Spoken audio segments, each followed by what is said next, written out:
Paul Biya. Paul Biya. Paul Biya. Paul Biya. Paul Biya is a Cameroonian political leader and the world's oldest-serving president. At 92 years of age, he has led Cameroon since 1982, holding power for over 4 decades. This makes him not only the country's second head of state since independence, but also one of the longest-serving heads of government in modern history.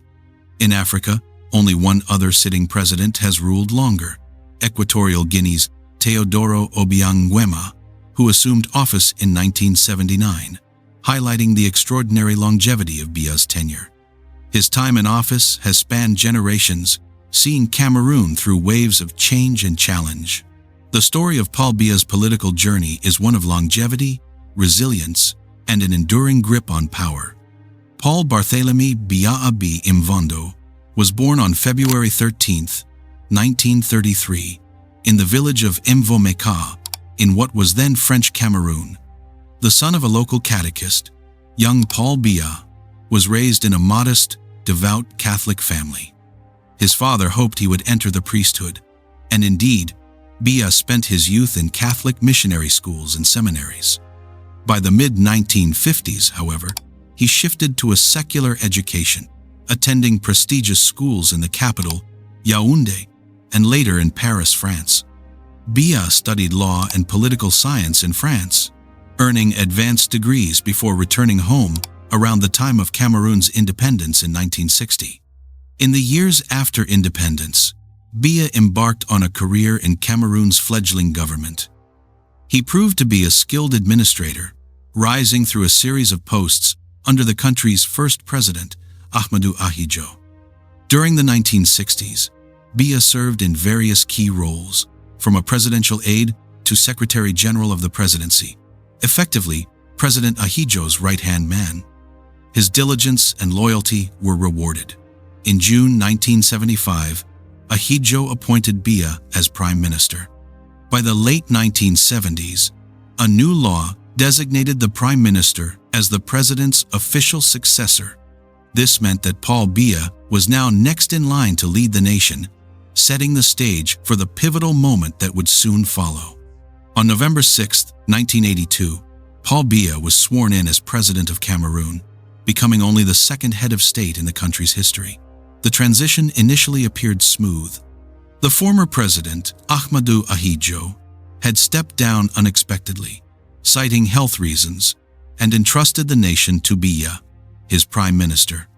For a short time, Ahidjo remained influential as head of the ruling party, the Cameroon National Union, while Biya assumed the presidency.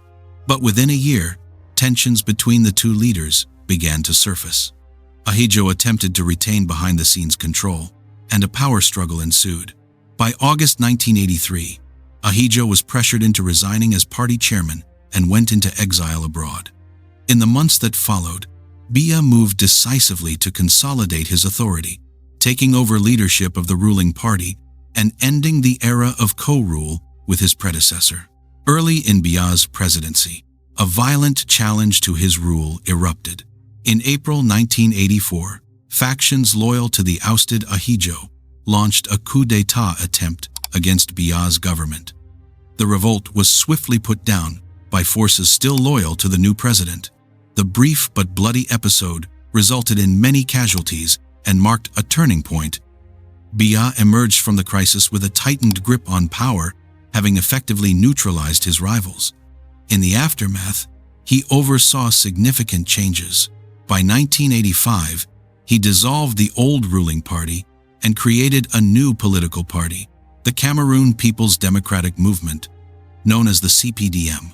Under Biya's leadership, Cameroon remained a one-party state through the rest of the 1980s, with the president portraying an image of stability and near-unanimous public support, reinforced by tightly controlled elections in which he stood essentially unopposed.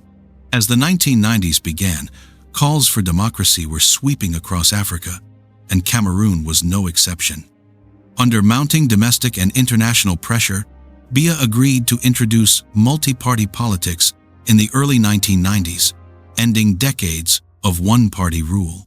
The country's first competitive presidential election was held in 1992. Biya was declared the victor with only about 40% of the vote, just ahead of the leading opposition candidate. The result was hotly contested, with opposition supporters alleging fraud. Nevertheless, Biya retained the presidency. He went on to win re-election in subsequent votes in 1997 and 2004, often by landslide margins officially. Each of these elections was criticized by observers and opposition parties, who accused Biya's regime of manipulating the results. But with his party firmly in control and state institutions loyal to him, Biya's hold on power remained unshaken. During this period, Biya also experienced personal loss and change. His first wife, Jeanne Biya, died in 1992 after serving as First Lady for many years. He remarried in 1994, wedding Chantal Biya, who remains Cameroon's First Lady to this day. Biya also made sure the legal framework would not impede his prolonged rule. A new constitution in 1996 extended presidential terms and imposed a two-term limit. But as the end of Biya's allowed tenure approached, he moved to change the rules. In 2008, his government pushed through a constitutional amendment that abolished term limits entirely. This controversial change ignited protests and unrest, but with Biya's allies dominating the parliament, the amendment passed. It cleared the way for Biya to run for president indefinitely, a decision that effectively guaranteed he could remain in power as long as he wished. In the years that followed, Biya took full advantage of the new rules, securing another 7-year term in 2011 and yet another in 2018. As in earlier elections, opposition groups again alleged fraud and irregularities, but Biya remained firmly in power. For much of his time in office, Biya projected an image of stability and continuity for Cameroon. Yet, his government faced significant challenges. In the late 1980s, falling prices for Cameroon's export commodities led to an economic downturn and a severe recession, testing Biya's leadership. International lenders, such as the International Monetary Fund, stepped in with austerity measures, and corruption within the administration hampered recovery. To combat rampant graft, Biya established an anti-corruption commission in 2006, though critics argue corruption remains deeply entrenched. On the security front, Biya dealt with threats, both domestic and regional. A long-running border dispute with Nigeria over the oil-rich Bakassi Peninsula simmered through the 1990s. It was ultimately resolved peacefully in 2006 after international mediation, with Cameroon regaining sovereignty over the territory. Later, in the far north, the Islamist militant group Boko Haram began launching attacks inside Cameroon around 2013. Biya's government joined a regional coalition to fight the insurgents, working with neighboring countries to contain the violence. Through these trials, Biya maintained a firm grip on the state, often emphasizing law and order as hallmarks of his rule. One of the most serious internal crises during Biya's tenure has been the conflict in Cameroon's Anglophone regions. English-speaking communities in the southwest and northwest have long felt marginalized by Biya's French-speaking central government. Tensions came to a head in late 2016, when protests by Anglophone professionals against perceived discrimination were met with a forceful crackdown. The following year, separatists in those regions proclaimed an independent state called Ambazonia, and an armed rebellion erupted. The ensuing conflict between government forces and the separatists has displaced thousands and led to years of violence. In an effort to calm the unrest, President Biya convened a national dialogue in 2019 and later granted a special status to the two Anglophone regions, aiming to give them more autonomy. However, many English-speaking citizens criticized these measures as insufficient. The fighting continued, making the Anglophone crisis one of the toughest challenges of Biya's rule and a significant strain on his nation. Over the decades, Paul Biya cultivated a reputation as a reserved and enigmatic leader. He rarely grants interviews and often governs from behind the scenes.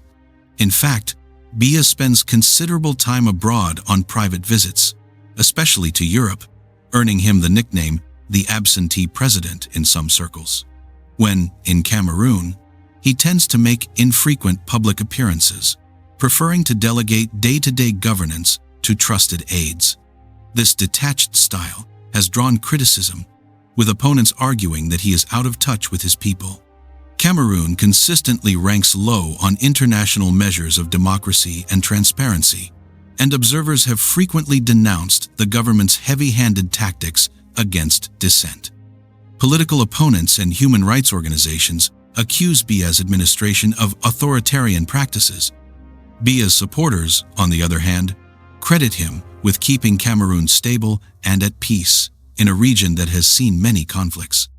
They argue that under his stewardship, the country has avoided the kind of civil war or chaos that have plagued some neighboring nations. As the years passed, Biya's age became an increasingly prominent factor in Cameroonian politics. By his late 80s, speculation about his succession and health grew frequent, especially during times when he would vanish from the public eye for weeks. Yet Biya showed no intention of stepping down. In 2025, he once again stood for re-election, seeking to extend his presidency into a fifth decade. The run-up to the October 2025 election saw unusual signs of competition. Even some of Biya's longtime allies broke ranks to challenge him, and a groundswell of public frustration with economic stagnation and corruption fueled calls for change. Still, Biya maintained control of the electoral process and state media, and on election day, voting was largely peaceful. When results were announced on October 27, 2025, officials declared that Paul Biya had won yet another term as president, securing roughly 54% of the vote. At 92 years old, he celebrated a new electoral victory, a feat unparalleled in the world today for a leader of his age. The opposition immediately disputed the outcome, alleging widespread irregularities, but their protests were swiftly contained. Thus, Paul Biya entered his 43rd year in power, with his mandate renewed once again. From his humble beginnings as a village youth to his current status as one of the world's longest-serving rulers, Paul Biya's journey has been nothing short of extraordinary. As Cameroon looks ahead, its nonagenarian president remains at the helm, a living symbol of continuity in a nation that has known no other leader for generations.